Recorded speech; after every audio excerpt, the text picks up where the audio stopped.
La table ronde suivante, oui, tout suit, est dédiée à la place des associations dans la recherche médicale et les essais cliniques. Je voudrais tout d'abord excuser le professeur Christine Bonnemer, qui malheureusement a eu un événement familial ce matin et ne pourra pas être avec nous, mais qui m'a passé quand même tout à l'heure quelques messages, voilà, que j'essaierai dont je essaierai de vous faire part pendant la table ronde. Donc j'appelle à nous rejoindre le professeur Olivier Chosidov, qui, et je vais en oublier, professeur dermatologue à la Pitié-Salpêtrière, qui est président du centre de preuve en dermatologie de la SFD, je vous en prie, et vice-président du jury du PHRC national non-cancer, notamment. Le professeur Pierre Cochat, président de la commission de la transparence de la HAS.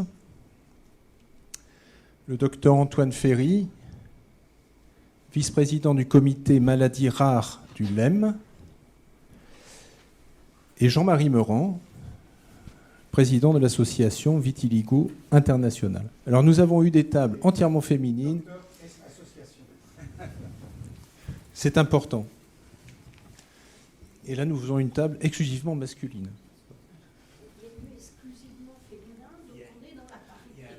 Absolument, oui. Il y a une célèbre qui s'appelle Some Like It Hot, et la dernière scène, c'est Nobody's Perfect. Vous l'avez dit, vous m'avez enlevé les mots de la bouche. Alors, j'ai entendu beaucoup de choses. Alors, Anne-Sophie est encore là tout à l'heure, et elle a semé un doute terrible en parlant d'alibi tout à l'heure, pour les associations. Parce que la question facile, c'est est-ce que les associations de patients ont vraiment un rôle à jouer dans la recherche et les essais cliniques ? Et puis je ne doute pas que vous allez me dire oui. Quoique, parce qu'on est plus habitué à les voir effectivement dans l'éducation thérapeutique, l'accompagnement, dans le process d'évaluation des médicaments, des dispositifs médicaux, des tests aujourd'hui par la HAS, mais beaucoup moins quand on parle de recherche et d'essais cliniques. Alors, la question que je vais vous poser d'abord à tous les quatre, je vous invite à y répondre successivement, c'est les associations, non pas ont-elles un rôle, mais jouent-elles un rôle aujourd'hui dans la recherche et les essais cliniques ? Jean-Marie, est-ce que... Non, j'ai laissé... Jean-Marie, j'aime bien laisser parler les patients. Oui, étant un peu l'instigateur de cette table ronde, et pourquoi l'idée m'est venue de cette table ronde, très clairement. Je pense que plus on avance dans la maturité au niveau des associations de malades, plus on est interpellé sur la progression que les différentes thérapeutiques peuvent apporter aux malades. Et c'est extrêmement important que ça puisse toujours être en progrès. Et là, quand on est dans cette problématique, au-delà de ce que je disais tout à l'heure sur les dents, mais là où on est sur de la contribution, sur du plaidoyer, c'est là où on s'aperçoit de l'importance qu'il y a pour les associations de malades d'être de plus en plus à l'intérieur du processus de la recherche clinique. Et je vais remonter, une fois qu'il y a une demande d'AMM qui est présentée, qui a une contribution de la part de l'association, on est amené à donner une espèce d'avis qui est une contribution auprès de la HAS. Et là, on se retrouve devant une espèce de vide, dans la mesure où on a quelques informations sur la molécule, on a quelques informations sur les résultats qui ont pu être apportés. Par contre, on n'a aucune autre information sur le dossier scientifique qui a pu être déposé. Et on s'aperçoit que ce n'est que l'aboutissement à ce moment-là d'une série de phase 3, phase 2, phase 1, et puis phase de recherche fondamentale. Et le sentiment, c'est que moins on a d'informations, moins on peut véritablement avoir un effet, je voudrais dire, positif, constructif, averti, éclairé dans notre contribution finale et dans l'action. Alors, pour ce faire, un certain nombre d'associations bâtissent leur comité scientifique. Et là, c'est d'un apport extrêmement important. Mais quelque part, ça ne suffit pas, dans la mesure où quand il y a des protocoles qui sont dessinés, les protocoles qui sont dessinés, on ne les voit pas. Que d'autre part, on fait appel aux associations de malades, et en particulier dans le cadre des maladies rares, et donc vous êtes le représentant. Les associations sont extrêmement importantes, mais ont-elles participé à la rédaction ou à une relecture du protocole? Très peu d'associations. Moi, j'ai mené une étude extrêmement scientifique là-dessus. C'est que j'ai interrogé les personnes qui sont membres de la Fédération française de la peau, et on a bien des contacts avec des scientifiques, mais on a très peu de contacts au moment de la recherche, des recherches cliniques ou du design des recherches cliniques. Donc d'où mon interpellation, c'est quelle est la place aujourd'hui qui peut être celle des associations de malades dans le cadre des recherches cliniques. Qui veut partager son constat aujourd'hui? Est-ce que vous m'autorisez à intervenir, s'il vous plaît? Bien sûr. J'aimerais vous donner l'expérience de notre association. Alors, je ne dis pas que j'en profite. Quelle association représentez-vous, madame? Alors, je suis la présidente de l'Association française du lupus et autres maladies auto-immunes. Et il se trouve que depuis quelques années maintenant, nous sommes porteurs de projets de recherche et avec donc les équipes médico-scientifiques telles que le professeur Jean Sibilia de Strasbourg, le professeur Zahir Amoura de la Pitié-Salpêtrière, j'ai un de mes collaborateurs ici présent. Nous montons des projets de recherche maintenant depuis 2020.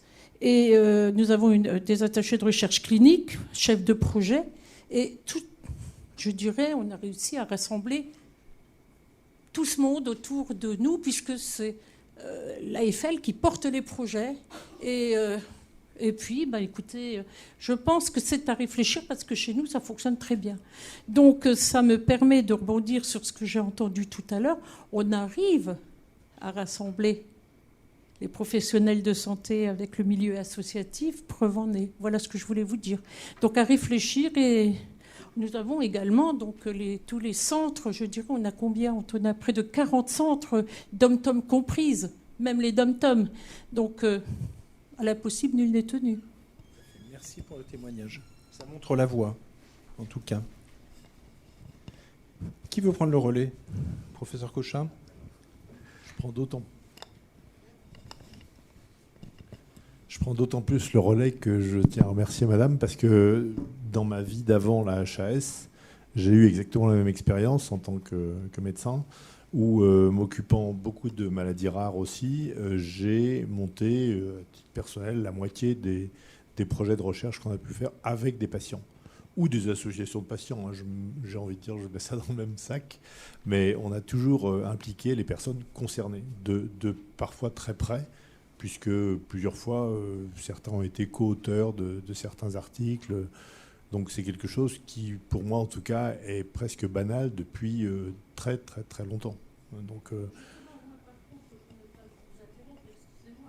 j'ai renversé la tendance. C'est qu'en fait, les projets de recherche ne sont pas portés par des médecins avec les associations de patients. C'est une association de patients qui a été chercher les médecins. oui. Et je ne vais pas vous raconter Les comment deux. ça s'est fait. Parce que, je pense que vous ouvririez des yeux. La période Covid a été extrêmement particulière. J'ai carrément monté un projet. J'ai voulu évaluer l'impact psychologique de la crise Covid-19 sur les malades atteints de lupus. Je ne vais pas revenir sur la période hydroxychloroquine. Là n'est pas le sujet, mais en fait c'était un gros sujet. Et puis vous savez que dans le lupus, l'hydroxychloroquine, c'était quand même le traitement en fond. Donc j'y suis allée. Et ce sont les médecins, j'ai carrément dit, bon voilà ce que j'ai fait, qui me suit? Ils m'ont suivi. Et on y est allé. On a réussi à inclure 550 patients dans cette étude. Et les centres, oui, comme je vous dis, approximativement une quarantaine de centres nous suivent. Et on a continué, on est dans la continuité dans ces projets de recherche. Mais là où il y a une différence entre vous et moi, si je puis me permettre, c'est que c'est l'association qui porte, c'est l'association qui est promoteur. J'ai compris.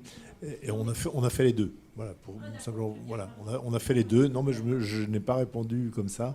Mais je peux vous dire maintenant qu'on a eu aussi j'ai en mémoire des travaux tout à fait spécifiques qui ont été totalement sollicités par des associations de patients, ou voire même, je pense, par des parents directement. Je suis pédiatre, par des parents nommément, quasiment. Et au-delà de ça, pour vous faire une réponse un petit peu plus institutionnelle, l'INSERM, qui coordonne quand même pas mal de recherches en France, organise des rencontres avec les associations pour justement optimiser et cadrer la recherche clinique. Et nous, au niveau de la HAS, on implique les patients au niveau ce qu'on appelle les rencontres précoces. C'est quand la Haute Autorité de Santé, pour des orientations méthodologiques, rencontre les industriels. À ce stade, et la porte est totalement ouverte aux associations. Elles ne sont pas toujours présentes, mais la porte est systématiquement ouverte. Elles ne sont pas toujours présentes, et là je peux vous faire un appel du pied.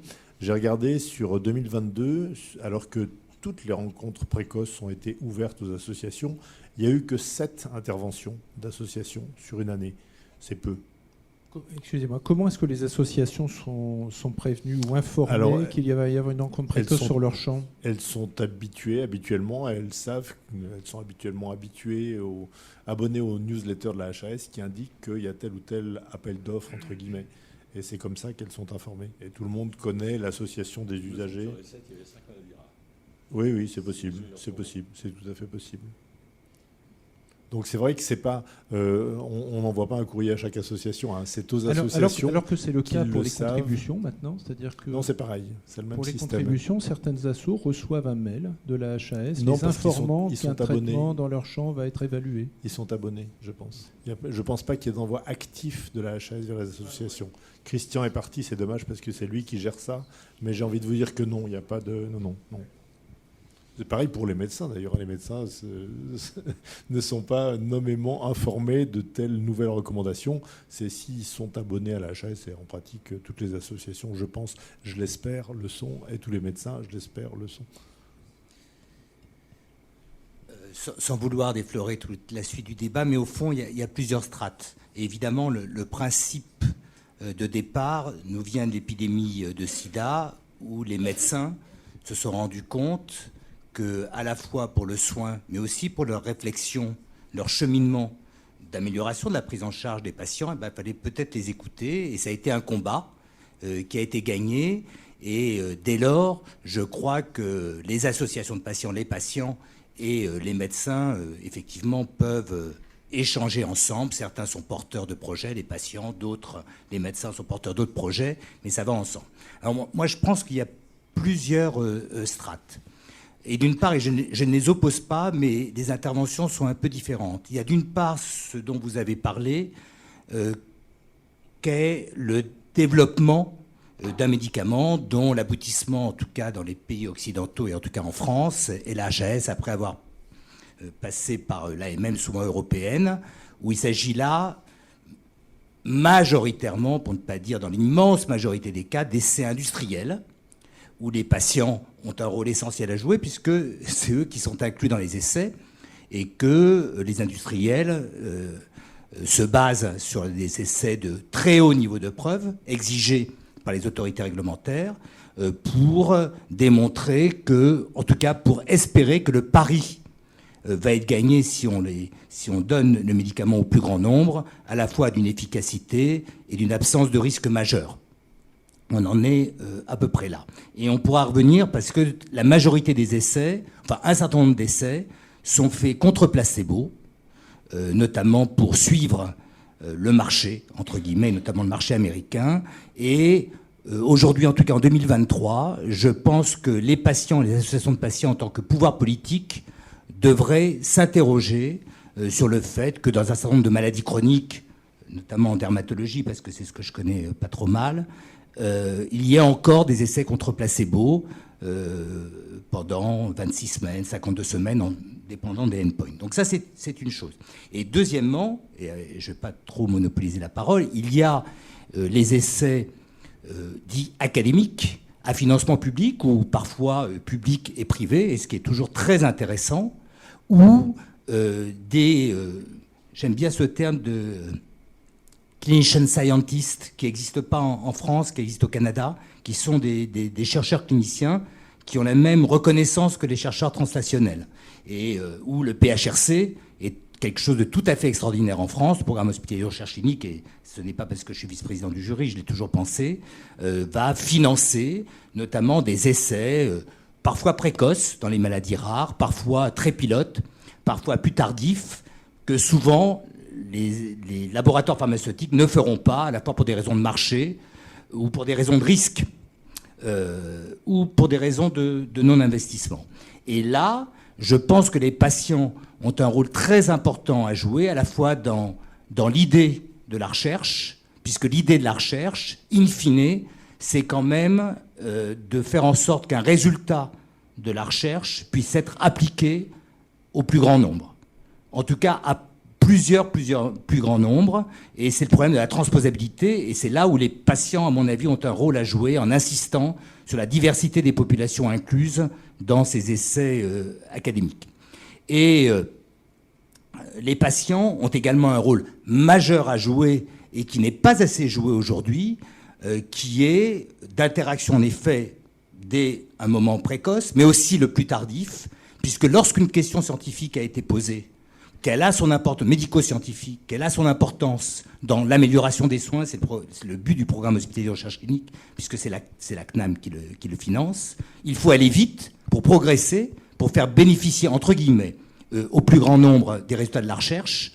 Et donc, les patients, les associations de patients pourraient faciliter l'inclusion dans les essais académiques pour avoir une réponse rapide à une problématique importante de prise en charge. Et je trouve que là, il y aurait aussi un progrès à faire. Et je parle de... C'est vrai qu'au cours du lupus, par exemple, je connais bien Zahir Amoura, et aussi Jean, les choses sont beaucoup plus resserrées. C'est des maladies à la fois graves, il y a des centres de référence, il y a des réseaux, c'est plus facile. Il y a des maladies parfois plus larges, vues en médecine pratique générale, qui sont plus difficiles. Donc je pense que l'interaction entre les médecins, les associations de patients / patients, au fond, pose question au niveau de différents strates. Je vais essayer de vous répondre alors, en donnant deux exemples radicalement opposés, puisque je suis vice-président du comité maladies rares, et ça doit faire 27 ou 28 ans que je travaille dans les maladies rares, et ayant été avec Annie Wolf et Françoise Grossetête un peu le scribouillard de la directive européenne. Donc, dans les maladies rares, le fait de ne pas travailler avec une association de patients est totalement inconcevable. Voilà. Et on va à l'EMA, à l'Agence européenne, avec les associations de patients. On va à la HAS avec les associations de patients. On va même au CEPS, au Comité économique des produits de santé, avec des associations de patients. Parce qu'en fait, l'expérience est majeure, surtout qu'il ne faut pas oublier que quasiment 80% des maladies sont des maladies ultra rares. C'est-à-dire qu'on a très très peu de patients sur le territoire national.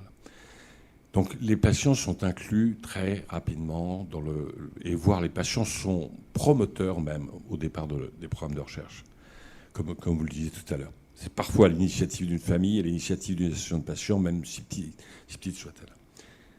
À l'inverse, sur des maladies beaucoup plus fréquentes, il faut voir le panorama aujourd'hui de l'industrie pharmaceutique. Vous êtes face à des groupes qui sont énormes. Malheureusement, il n'y a pas beaucoup de Français, ni beaucoup d'Européens. Et donc, la recherche clinique se décide au niveau du corporate mondial. Et les associations de patients sont quand même inclus, mais pas à notre niveau national. Voilà. Ça, c'est quelque chose dont on a fait le constat au LEM. Et on a mené en 2022 une enquête d'ailleurs sur la participation des associations de patients et les collaborations avec les associations de patients. Et on s'est rendu compte que 40%, 50%, enfin 70% avaient intégré la notion de point de contact pour les associations de patients au sein des laboratoires, et que 40% avaient commencé à monter des boards de manière à faire remonter l'expérience au niveau corporate, au niveau international, parce qu'une fois de plus, alors il y a quelques groupes français, bien sûr, faut quand même, il reste des Sanofi, il reste des Ipsen, il reste des Pierre Fabre et d'autres. Bon, excusez-moi pour ceux que je ne vais pas citer, mais ça n'empêche qu'on a besoin de cette expérience, et au LEM, on a pris conscience de ce besoin.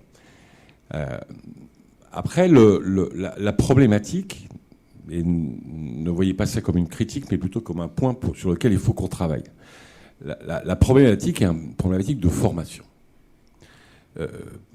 Comme vous le disiez tout à l'heure, les régulateurs et la régulation devient de plus en plus dure jusqu'à l'AMM, voire de plus en plus dure après l'AMM.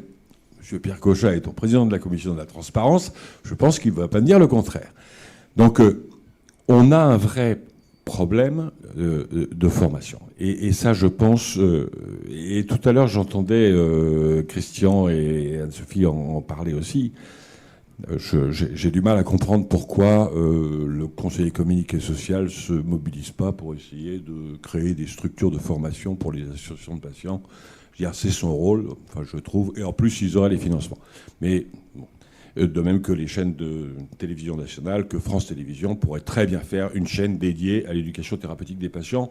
Je pense que ce serait très pertinent. Ça existe dans d'autres pays. Il ne suffit pas d'aller très très loin, un petit peu plus au nord.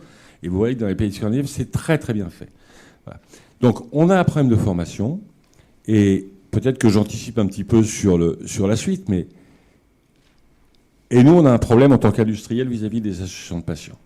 Donc je pense qu'à un moment, il faut qu'on se mette autour de la table avec tous les acteurs pour qu'on puisse faire collégialement des séminaires de formation pour les associations de patients.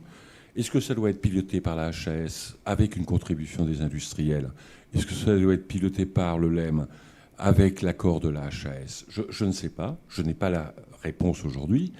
Et je pense qu'il est grand temps qu'on se mette autour de la table pour qu'on puisse aider les patients à se structurer et à se former de manière à ce qu'ils puissent répondre aux exigences réglementaires. On ne peut pas impliquer des gens, des personnes, des malades qui n'ont pas forcément la notion même du réglementaire qui est de plus en plus stricte. Donc, entre le ressenti et la demande réglementaire, parfois, il y a un océan. Donc, je pense qu'en commençant par ça, déjà, on progresserait énormément. Alors, je vois deux sujets bien distincts quand même, parce qu'il y a l'apport de l'association de patients composée de patients en termes de vécu, de ressenti et peut-être de valeur ajoutée à apporter aux cliniciens. Peut-être, vous me le direz, que c'est beaucoup plus vrai dans les maladies rares ou très rares, moins vrai dans les grandes maladies chroniques. Et puis il y a le sujet réglementaire, où effectivement, il faut que l'association de patients se forme. Est-ce que, moi je me retourne vers Jean-Marie Meurant, est-ce que vous avez le sentiment d'apporter, en tant qu'association de patients, une valeur ajoutée aux cliniciens, un regard que le clinicien n'aurait pas forcément sur le vécu du patient, le vécu de la maladie, le fardeau, etc. Je vais répondre très clairement oui. Et de dire c'est dans le dialogue qu'il va y avoir entre l'association de patients ou le représentant des patients et le clinicien où les choses vont s'affiner. Je pense que il faut qu'on partage l'expérience que peut avoir le clinicien dans le rapport qu'il a avec le malade et que nous, étant chambre de résonance de ce que le malade peut dire, et c'est en matchant, en réunissant ces deux univers où on va affiner encore la perception que peut avoir le malade, quelles sont ses attentes, quelles sont véritablement les problématiques qui doivent être résolues au travers d'une thérapie, d'un médicament, d'un accompagnement, parce que par moment, ce n'est pas obligatoirement un médicament, c'est peut-être un accompagnement, où les choses peuvent se préciser. Et quelque part, la participation, alors dans le terme générique des essais cliniques, c'est bien ça.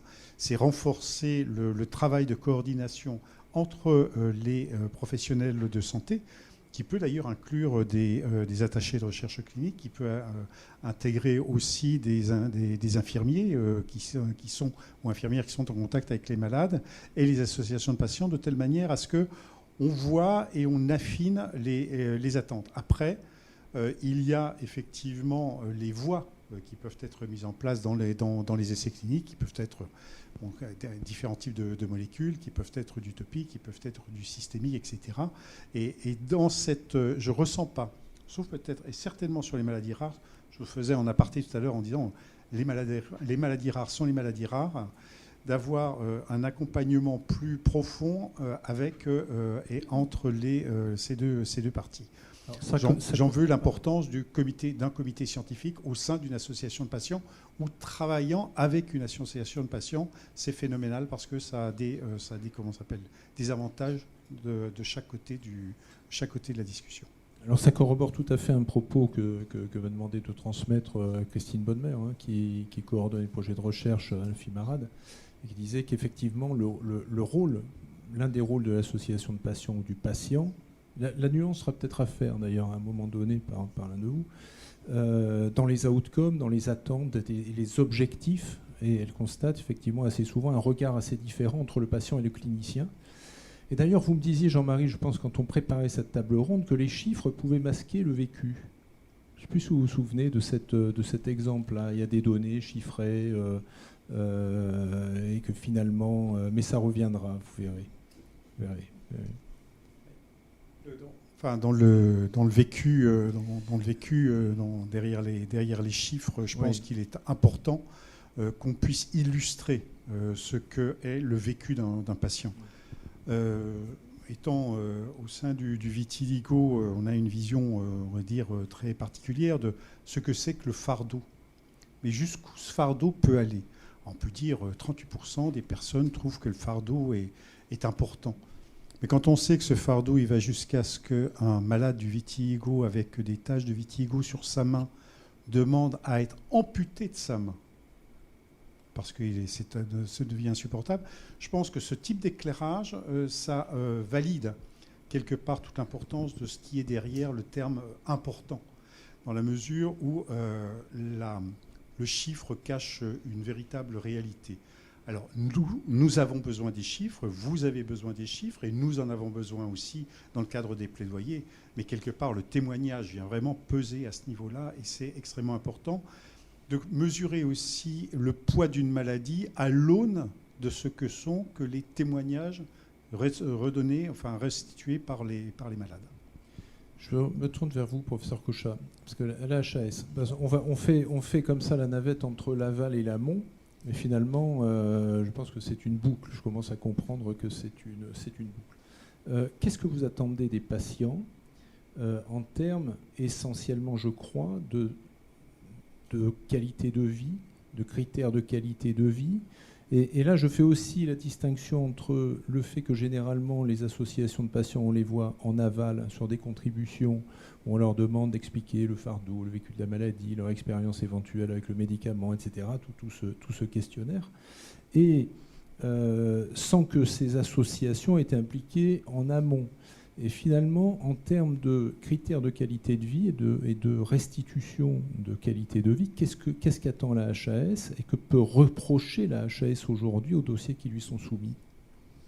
Oui, merci de me poser cette question. Je rebondis sur ce que vous venez de dire tous les deux. Il faut que je vous explique un petit peu comment ça marche, parce que le cadre est compliqué. Et il y a notamment deux domaines qui sont un petit peu différents. C'est les médicaments que l'on évalue dans le cadre de l'accès précoce, qui est une nouvelle réglementation que vous connaissez probablement depuis juillet 2021, et puis le droit commun qui est de l'évaluation, je dirais, plus classique des médicaments.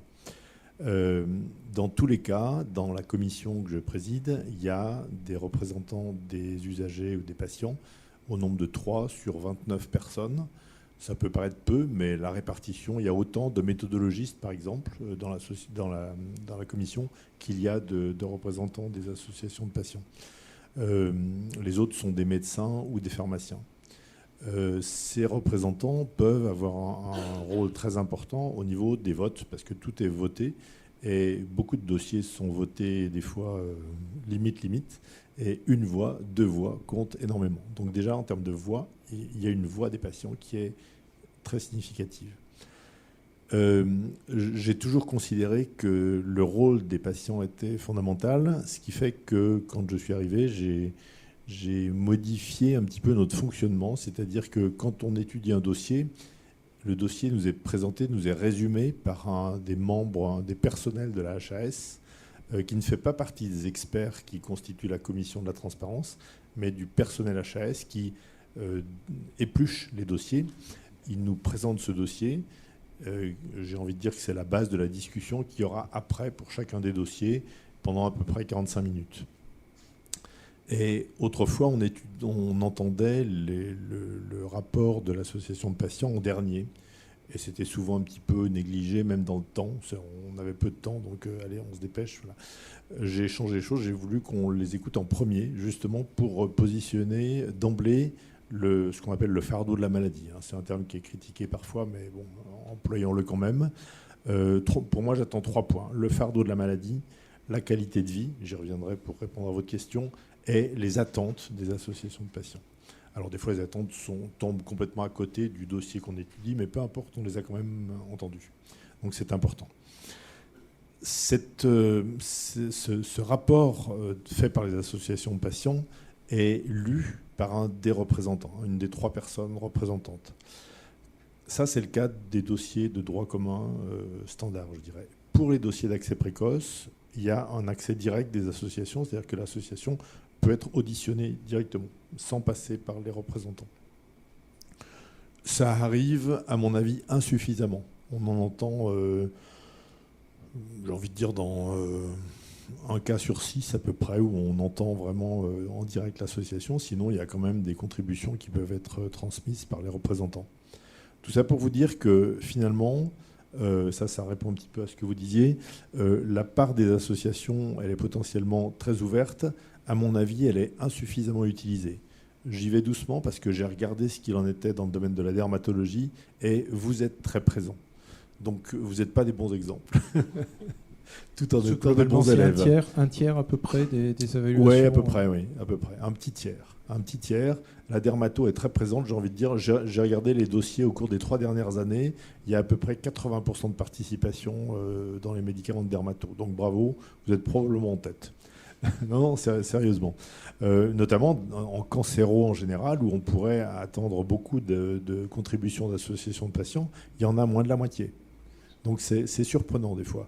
Et là où on les attend parfois dans les maladies rares, où on se dit mais il faut absolument la contribution, il n'y en a pas.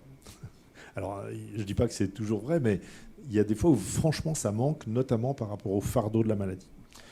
Les exemples que vous avez donnés sont tout à fait bons. Alors par rapport à la qualité de vie, c'est un vrai problème. Et ça m'oblige à faire un commentaire sur le débat que vous avez lancé, qui est très important, c'est la formation des associations, des participants des associations. À la réglementation, oui, mais à la méthodologie aussi. Parce que le problème de la qualité de vie, pour moi, c'est un critère essentiel. J'ai même lancé un groupe de travail d'experts actuellement sur ce sujet-là. Je veux absolument qu'on avance et qu'on simplifie beaucoup de choses. La qualité de vie, c'est un concept qui est un petit peu abstrait. Il est difficile de la transcrire en quelque chose de précisément quantifiable qui puisse intervenir dans la valorisation d'un dossier. C'est très difficile, mais c'est possible. Et mon rôle est facile, parce que j'arrive en bout de chaîne. Je vais critiquer les industriels qui ne le font pas assez et les patients qui ne le font pas assez, ou pas comme il le faut. C'est-à-dire qu'il y a des méthodologies qui sont souvent sous-estimées. Les industriels, et ce n'est pas vous qui êtes responsable, c'est comme vous l'avez dit, c'est les leaders des grosses boîtes internationales qui sont souvent outre-Atlantique, qui positionnent le poids de la qualité de vie de manière très dégradée. C'est-à-dire que c'est souvent des données qui sont, on appelle ça exploratoires, c'est-à-dire qu'on ne peut rien en faire. En gros, c'est du descriptif dont on ne peut rien faire dans l'évaluation du médicament. C'est pour ça que quand j'insiste sur le fait qu'il faut avoir une formation méthodologique, c'est valable pour vous aussi, parce que j'ai vu je ne sais combien d'études, entre guillemets, de qualité de vie venant de la part d'associations de patients qu'on a mis au panier. Pourquoi ? Parce qu'on ne peut rien en tirer pour des raisons méthodologiques. Si on ne met pas, c'est notre métier la méthodologie, si on ne met pas un minimum de méthodologie pour que ce soit crédible et que ce soit démontrable, on ne peut pas retenir ces données-là. Donc Formation réglementaire, oui. Formation méthodologique, oui aussi. C'est compliqué. Ça ne veut pas dire qu'il faut que vous soyez des experts en méthodologie, sûrement pas. Mais qu'il y ait un minimum de connaissances qui est assez facile à acquérir. Et ça, c'est des messages qu'on essaye de faire passer régulièrement parce que c'est vraiment très dommage. Je vais vous donner un exemple caricatural, c'est pas de la dermato. Prenons des cancers très graves. Vous connaissez tous le cancer du pancréas, bon, voilà, un cancer extrêmement grave. Quand un médicament vient vous apporter une survie globale de 1 mois supplémentaire, on peut se dire c'est formidable 1 mois. Quand on sait que le pronostic il est de quelques années qui se comptent sur les doigts d'une main, 1 mois c'est beaucoup. On dira ce qu'on voudra, mais c'est beaucoup. Mais c'est beaucoup uniquement si, pendant ce mois, la qualité de vie est garantie. Si la qualité de vie est pire, ça vaut franchement pas le coup. Donc, il faut qu'on puisse dire la qualité de vie, elle est meilleure ou elle est pire. Mais même cette question-là, on ne peut pas y répondre. Donc, l'industriel qui nous démontre scientifiquement, sans discussion, qu'on a vraiment 1 mois de survie supplémentaire, pas de problème. Mais si on n'a pas la qualité de vie derrière, on ne peut pas valoriser ce mois. Et je vous prends ce cas extrême parce qu'on joue sur 1 mois, mais si je vous le dis, ce cas, c'est que je l'ai rencontré. Et je l'ai rencontré plusieurs fois. Donc tout ça pour vous dire que cette valorisation méthodologique de la qualité de vie, elle est absolument fondamentale. Je pense que vous voulez tous les deux réagir. Enfin, qui veut réagir en premier?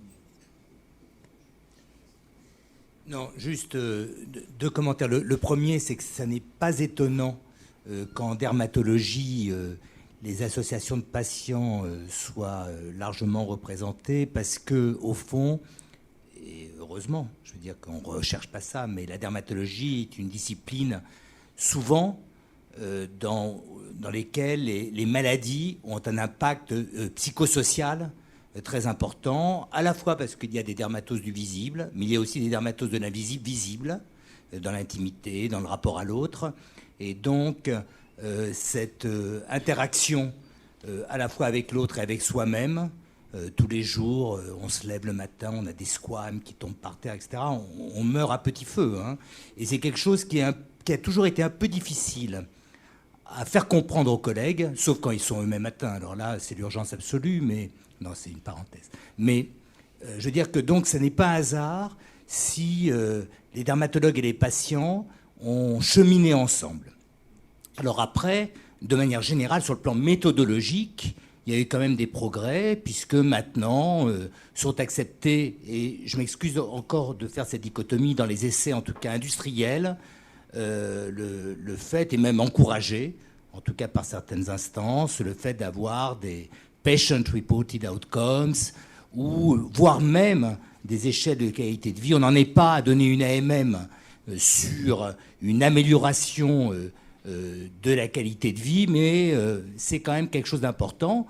Après, encore faut-il, ça n'est pas une question de formation méthodologique, c'est une question politique de la part des industriels. Encore faut-il organiser un essai centré sur l'évaluation, par exemple, de la qualité de vie ou du patient reported outcome. Et à ce moment-là, si on organise l'essai en fonction, tous les méthodologistes du monde s'accorderont éventuellement à reconnaître l'essai si l'essai est positif ou à ne pas reconnaître l'essai si l'essai a des failles méthodologiques. Mais encore faut-il l'organiser dès le départ. Et même si les patients, les associations de patients ont une excellente formation méthodologique, si l'organisation de l'essai n'est pas bonne, elle est définitivement pas bonne, si c'est un critère exploratoire.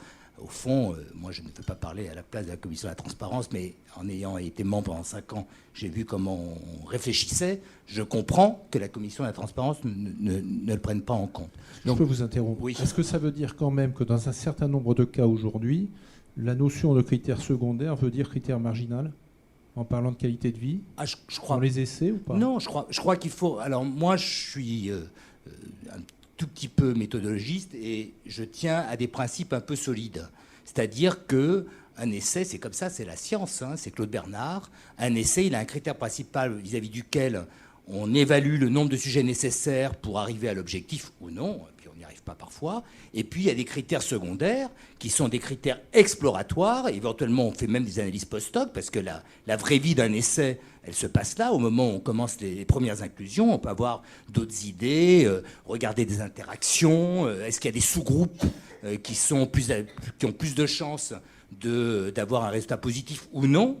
Et à ce moment-là, il faut refaire un essai en prenant comme critère principal d'évaluation ceux sur lesquels les critères secondaires ont parlé. Donc moi, je crois que c'est quand même difficile d'engager la responsabilité de l'État et de ses instances, puisque la commission de la transparence est indépendante de l'État, mais ça me paraît difficile, moi, en tant que médecin, chercheur, sur un critère secondaire, en tout cas dans les maladies chroniques que je connais en dermatologie. Je ne parle pas de certaines points particuliers. Donc je crois qu'il faut rester assez solide sur les principes de l'organisation de la recherche clinique. Enfin, je peux juste commenter ça, parce que c'est important que je le dise à chaud.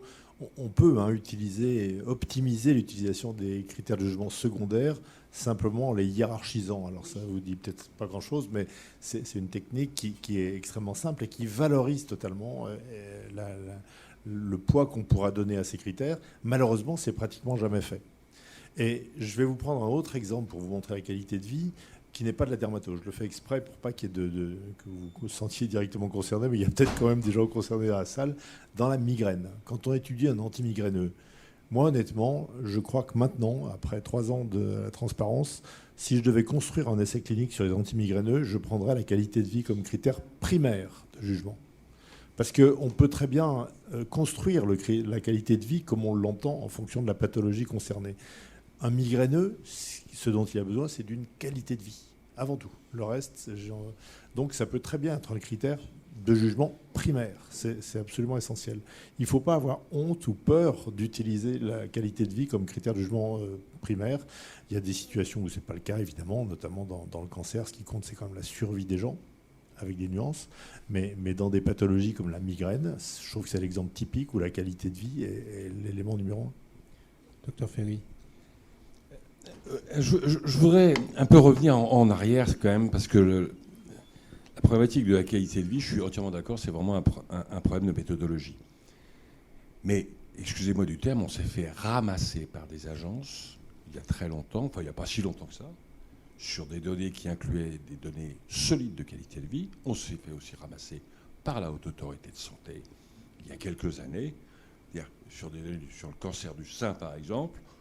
Oui, quand on entend un méthodologiste, il n'est plus là, donc il n'est plus à l'Haute Autorité de Santé. Et tant mieux pour le professeur Pierre Quechat, qui dit c'est dommage que je ne sois pas randomisé. Je tombe des nues quand même, parce qu'une étude de post-inscription qui n'est pas randomisée, ça pose en effet un petit problème. C'est-à-dire qu'on va chez le pharmacien, aller main gauche ou main droite, parce que ça peut être dans le placebo. Donc il y a eu un dénigrement réglementaire et des régulateurs, par méconnaissance, par tout ce qu'on veut.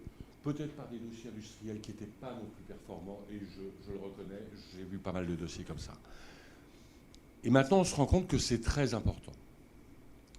Donc, je pense une fois de plus qu'il faut revenir à la méthodologie pour que ce point puisse être relevant pour une évaluation. Et c'est parfois très dur.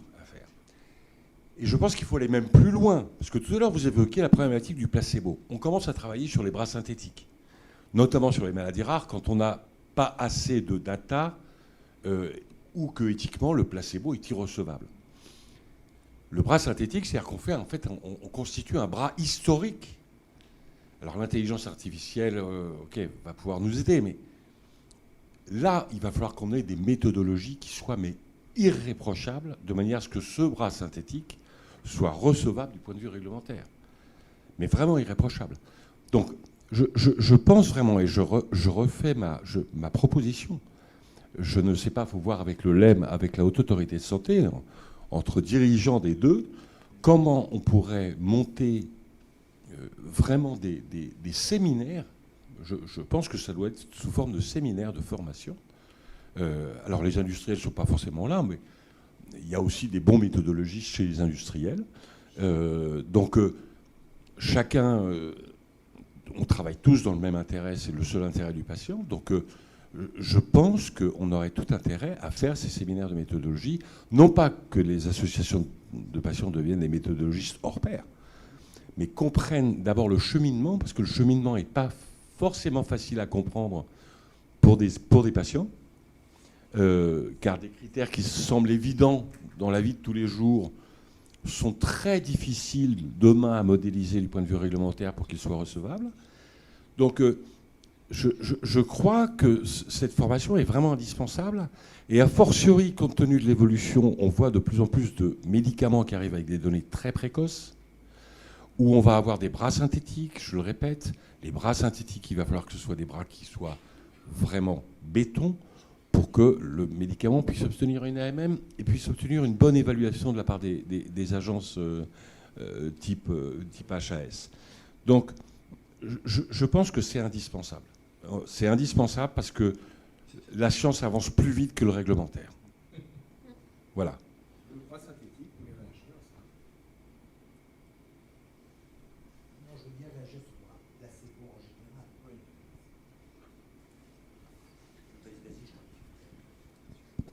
Oui, le bras synthétique, c'est un terme qui fait un peu peur, parce qu'il y a le mot synthétique. En fait, il n'a rien de synthétique, c'est un bras qui est construit. Ça veut dire qu'il... Non, pas seulement. L'historique peut être un des bras synthétiques.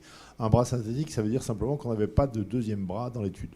Et synthétique, ça veut dire qu'il peut effectivement être historique. Ça peut être aussi, de plus en plus, on prend des bras dans une autre étude. Une autre étude qui avait le même objectif, les mêmes éléments de comparaison. C'est pas toujours simple, mais c'est faisable. Ça peut être des bras qui sont construits un petit peu différemment à partir de populations issues d'essais d'une autre catégorie de médicaments. C'est quelque chose qui arrive aussi. Donc tout ça pour vous dire que ça ne veut pas dire que ce sont des bras qui sont construits de manière synthétique et on pourrait comprendre là derrière que l'IA va intervenir. Non, on pourra construire effectivement des bras synthétiques avec l'IA, c'est ce qu'on appelle les études in silico. C'est un petit peu différent. J'ai envie de dire qu'on n'y est pas encore, vous avez raison. Et actuellement, aucun pays dans le monde n'utilise des études in silico pour l'évaluation des médicaments. C'est fait en double, j'ai envie de dire en doublon. Il y a de plus en plus d'industriels, y compris en France, qui proposent des études où ça a été fait de manière conventionnelle, avec un bras comparateur qui est tout à fait réglementaire, mais aussi une étude in silico faite par IA à côté. Ça, c'est tout à fait possible, mais je ne pense pas qu'on arrive à remplacer l'un par l'autre. Pour une bonne raison, c'est que ce qu'on attend dans les études comparatives faites avec des humains, c'est ce qui n'était pas prévu. Or, l'IA repose avant tout sur un apprentissage, forcément. Et donc, l'intégration de l'apprentissage est un facteur finalement limitant par rapport à l'évaluation de ce qui pourrait arriver chez l'humain. Donc c'est un des éléments qui aura peut-être ses limites, peut-être que dans 10 ans, je vous dirai l'inverse, mais en tout cas, aujourd'hui, c'est ce qu'on est tenu de vous dire. Il y a un autre élément qui peut rentrer en ligne de compte, notamment dans les maladies rares, c'est le concept, c'est pas tout à fait pareil, de jumeaux numériques.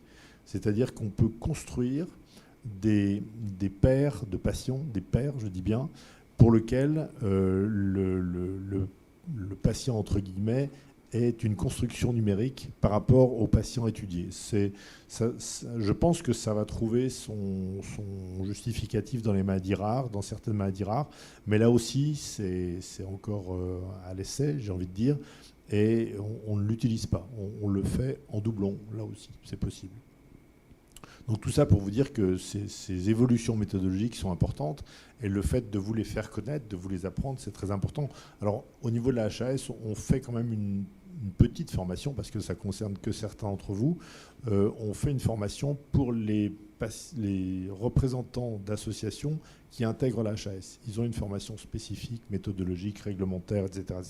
Mais c'est un nombre extrêmement limité de personnes, c'est clair. Mais vous avez raison, je pense qu'il faut absolument envisager une formation qui soit facilement accessible. Ça existe parce qu'il y a des universités qui ont développé des diplômes de patients experts, de choses comme ça, où on a des gens qui sont extrêmement bien formés dans ce domaine, j'en connais. Mais c'est très limité parce que c'est que dans certains CHU, pas tous, loin de là. Et là aussi, c'est extrêmement limité. Oui. Non, il faudrait qu'il y ait une formation en ligne facilement accessible. Ça, je suis bien d'accord. Mais on y réfléchit. Je ne vous cache pas qu'on y réfléchit. C'est pas très mûr, mais on y réfléchit actuellement. L'engagement est pris alors. Merci. Oui, je pense que la problématique de la formation est, à mon avis, très fondamentale. Je pense que cette formation, elle va induire de la confiance.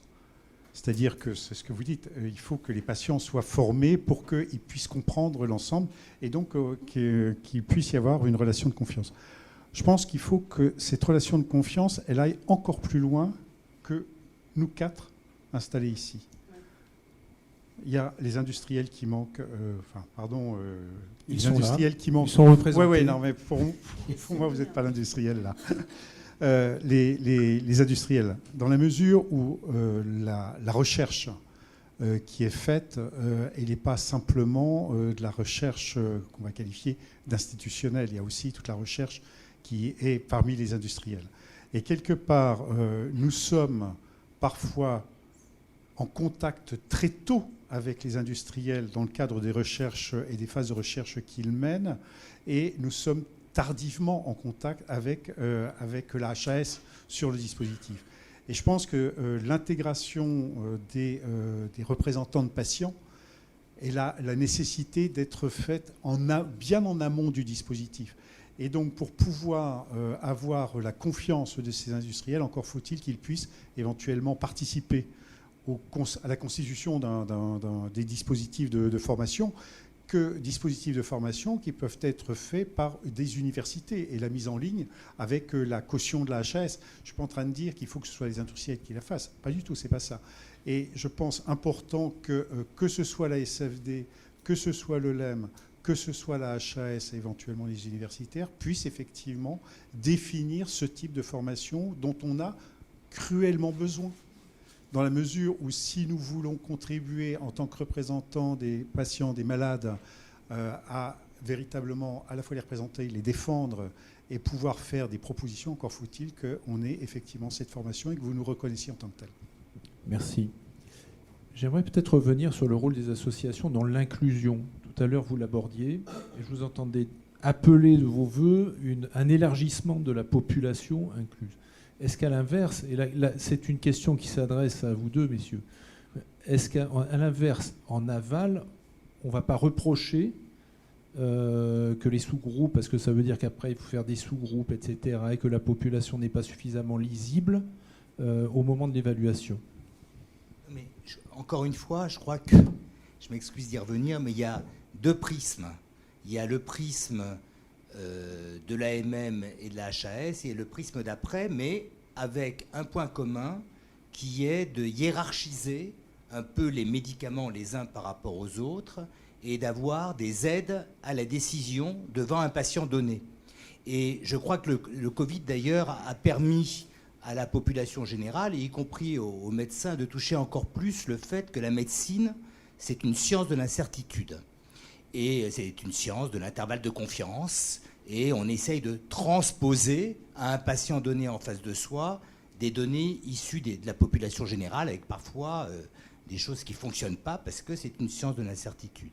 Et donc, je crois qu'il faut arriver, et c'est là où peut-être les patients ont à la fois un rôle à jouer, y compris politique, c'est qu'il faudrait arriver à élargir, à diminuer ce champ de l'incertitude, puisque pour l'AMM ou voire la HAS, ce qui est important, c'est d'avoir des patients assez purs, où il n'y aura assez peu, et y compris les industriels, assez peu d'effets secondaires. On va pouvoir affirmer avec une relative confiance que les résultats vus vont pouvoir, avec une bonne chance, s'appliquer à une certaine population, dite cible, bon, peu importe.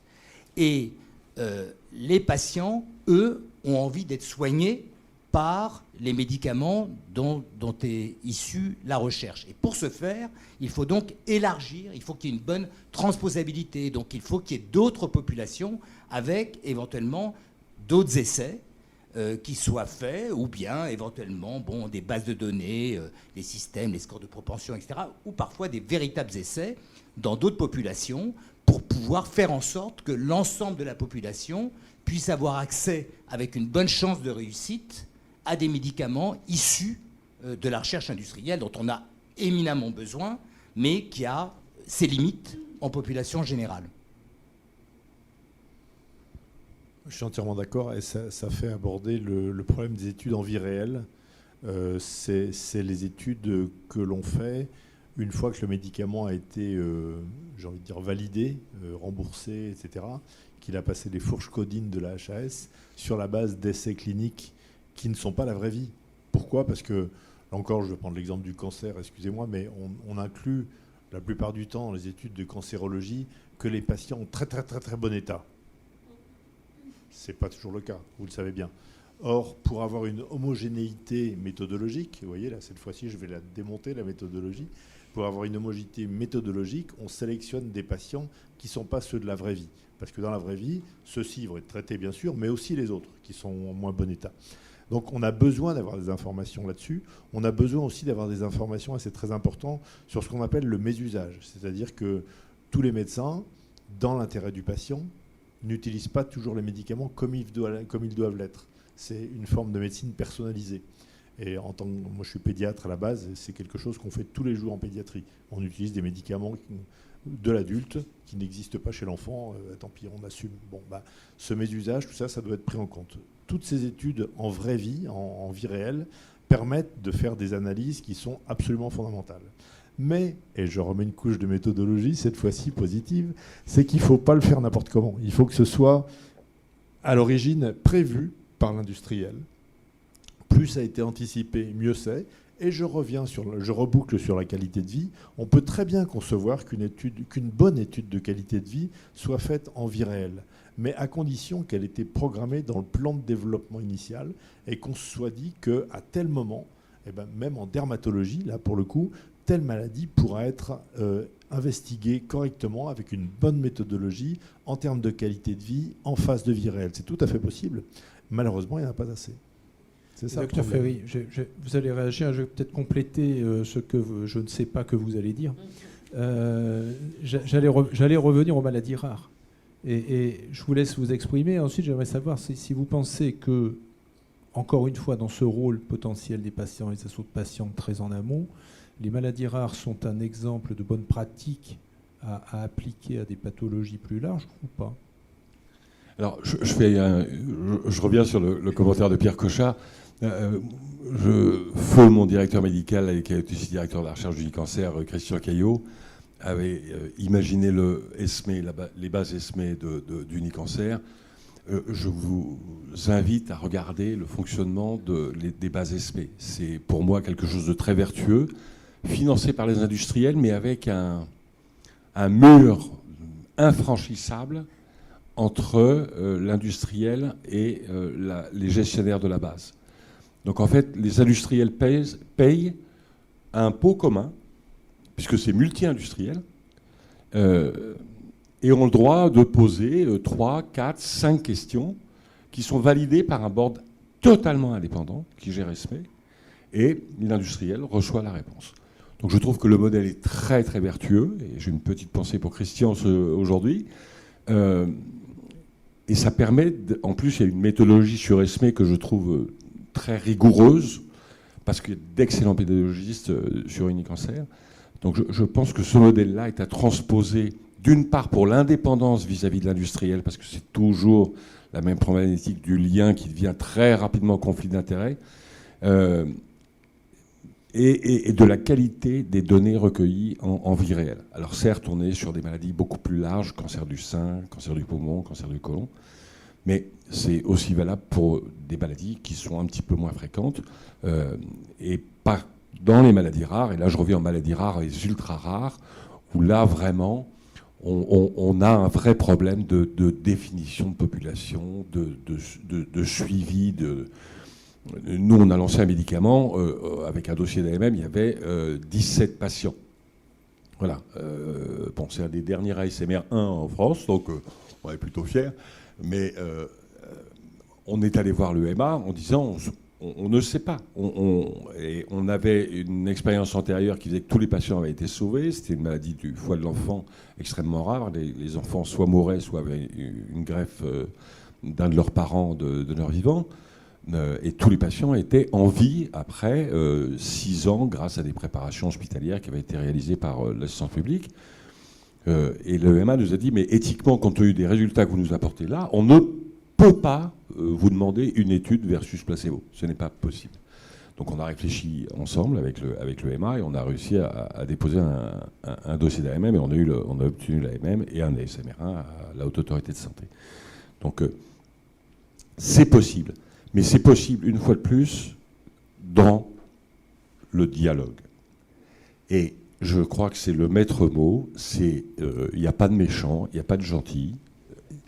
Il faut se mettre autour, parce que parfois on est dans des situations d'une telle complexité, d'une telle gravité, qui posent des problèmes éthiques majeurs, mais vraiment parfois majeurs, que l'industriel ne peut pas décider, le régulateur ne peut pas décider, et je pense qu'il faut que ce soit vraiment une confrontation de toutes les idées de manière à avoir une décision collégiale. Voilà. Et dans les maladies rares, une fois de plus, dans les ultra rares, c'est on ne peut plus fréquent. Si Madame la Présidente nous autorise à déborder de 3 minutes. Non, Un cas pratique. Je voudrais parler du psoriasis et rendre hommage à Pierre et à Bernard Guillot, qui est professeur de dermatologie émérite à la HAS, parce que nous avons construit une cohorte avec l'aide des industriels, avec ses forces et ses faiblesses, mais de vraie vie, et où nous avons présenté à la demande de Pierre et de sa commission les résultats, et où le périmètre du remboursement, en tout cas des entités NF, puisque c'était sur ces médicaments qu'on se focalisait, a été modifié. Donc, où Pierre, excuse-moi de te mettre la pommade, mais je suis dermatologue, où le réglementaire, pour une fois, le réglementaire a pu être rejoint par des données, des bonnes données, qu'il s'agisse de vie réelle ou non. Donc je pense que c'est possible dès lors qu'il y a un effort conjoint.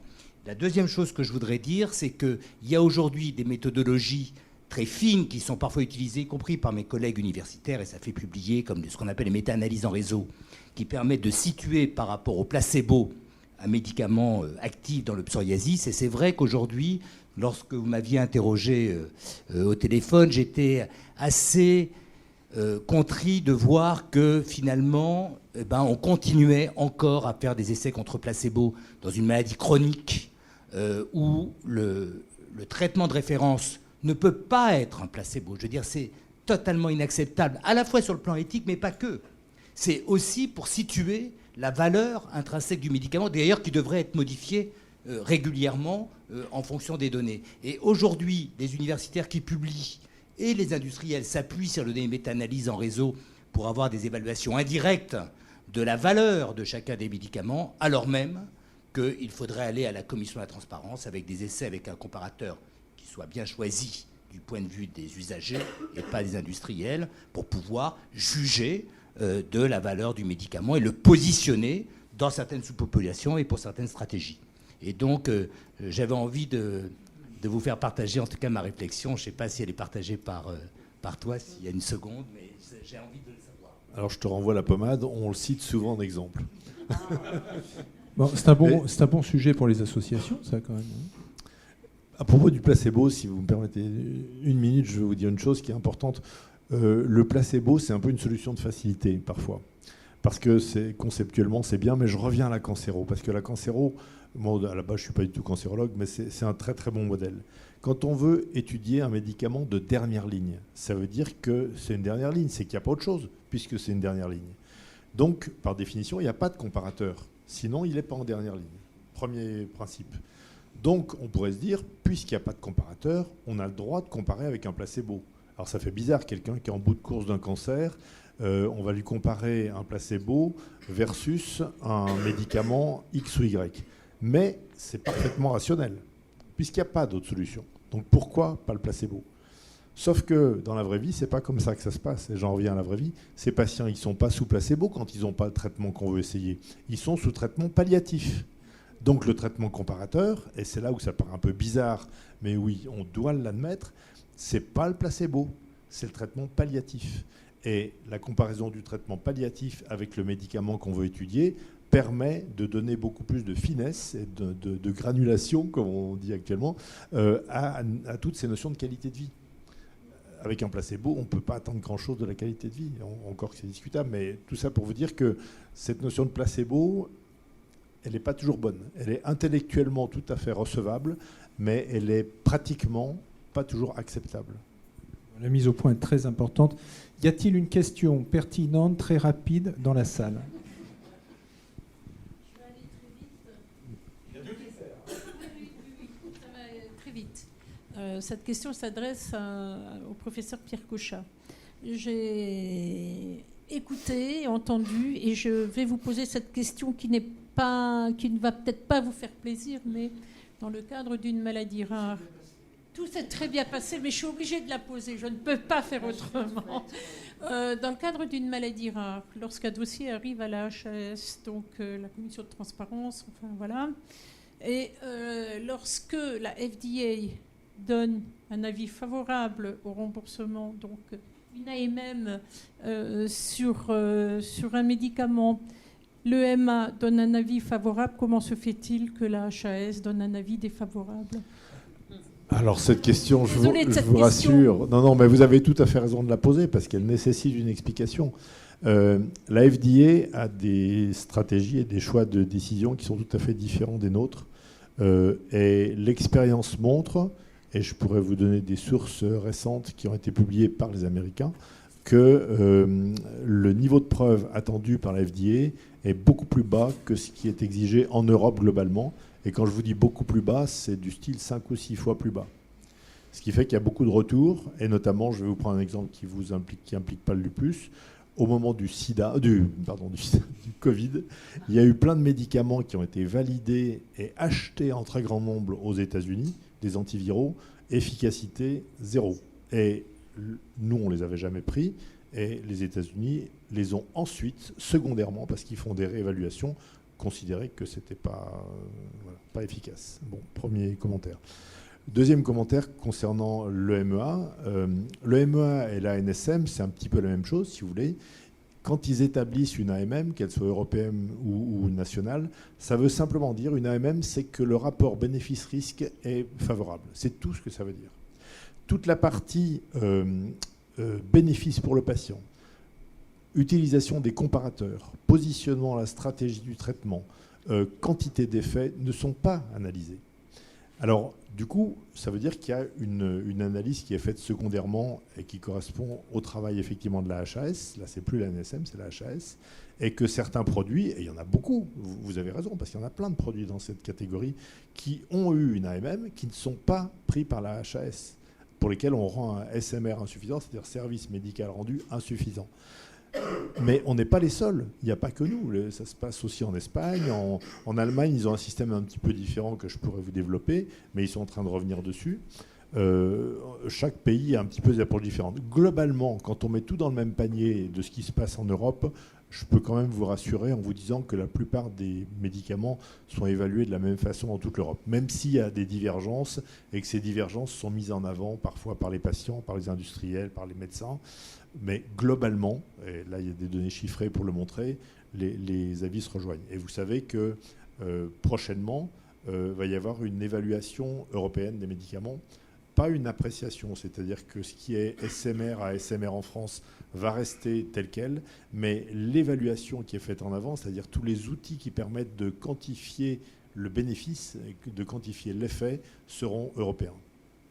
Merci. Et alors j'aimerais donner le mot de la fin à l'absente. Alors comme un tout petit caillou a été lancé dans le jardin de la HAS, on va mettre une fleur ou un grain de sable dans le jardin des associations. Donc Christine Bonnemère me disait, n'oublions pas la levée de fonds pour la recherche. Et les associations qui ont des ressources financières suffisantes, bracket, autre débat, fermé, soutiennent également la recherche par des appels d'offres. Je vous remercie.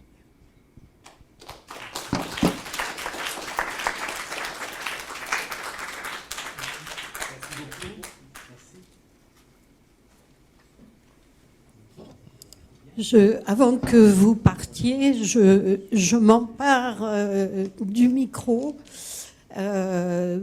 puisque vous clôturez cette journée. Merci encore de votre présence. Et voilà, en tant que présidente de la FFP, je suis assez fière de notre journée d'aujourd'hui. Et je voulais remercier Fabrice et Laurent pour leur animation, accompagnement, préparation, organisation, et que sans eux, on n'en aurait pas été là aujourd'hui. Donc, merci à tous pour votre présence. J'espère que ça vous a plu. Hein. Et juste redire aux associations membres de la FFP qu'on enchaîne après avec notre Assemblée Générale. Donc, vous êtes conviés à rester avec nous. Merci encore à tous et puis à l'année prochaine.